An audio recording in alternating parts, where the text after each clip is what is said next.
All right, welcome back. We're going to continue our discussion on insects, and in particular, we're going to discuss the life of a bee. All right, bees are very important in our world and in our society. If we did not have bees, we wouldn't have our flowers, we wouldn't have our trees, we wouldn't have our produce that we get at the farmers market, because bees are pollinators. They fly around, and while they are collecting while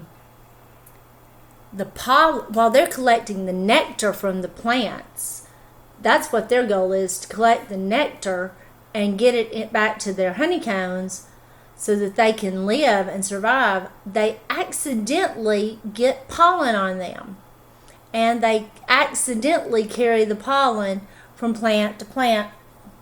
Well, we have a visitor. Wow, there's our caterpillar. How nice. Well, we need to put him down here. We'll talk about him later. He decided to join me from outside. Need to get something to put him in, or he will scatter all over the room. Come here, Mr. Caterpillar. There you go. There's our little caterpillar. We'll talk about him in a little bit. Maybe he'll stay in there for a while. But back to bees. They accidentally, it's not their life's goal to pollinate things, but that's what they do. That's just the way nature works. While they're out getting their nectar to make the honey, to go in the honeycomb and the hive and to feed the rest of the bees, they accidentally get pollen on them and carry the pollen from plant to plant, and it shakes off their wings, flap, and it shakes off of them. And so first off, let's talk about what makes up the hive. Well, first we have a queen bee. We only have one queen. She is the largest of all the bees, and she is the ruler. They all take care of her because she's the one that lays the eggs. She lays all the eggs. She's the mother of all the bees. And then we have some drones. We have just a few drones.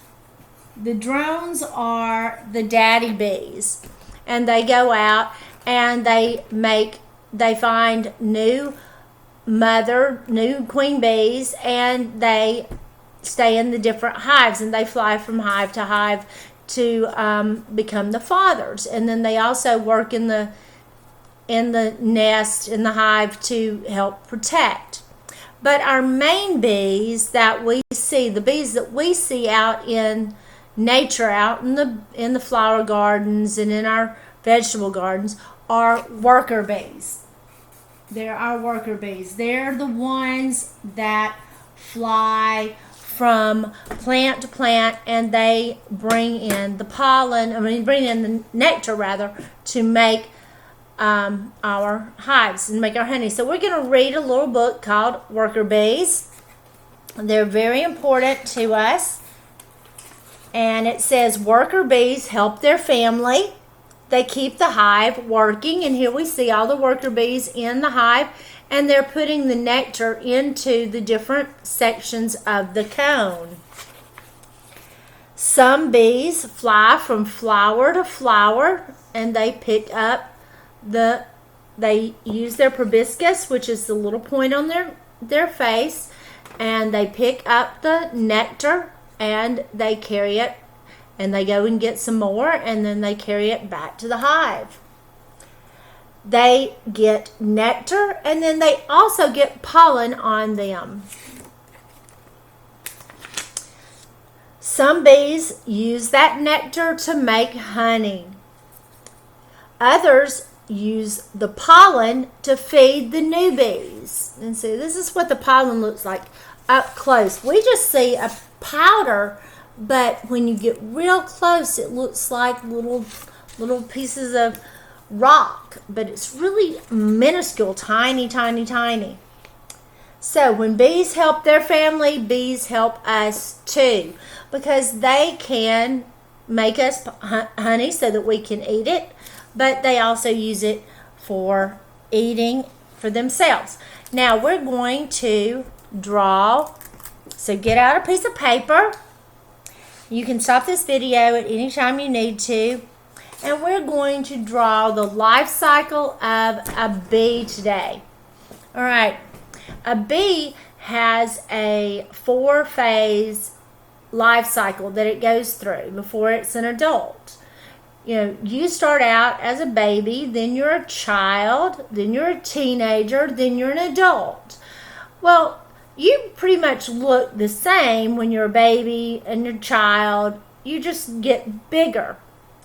But an insect has a little bit different life cycle. When they are born, or before they're born rather, the queen goes around and she lays an egg, and she'll lay an egg in there, in one of the little cells in the honey, in the beehive. And that egg will hatch, and when it hatches, it's a larva. So if we look, egg just looks like a little oval shape. A larva looks like a little worm, and it's got little segments in it.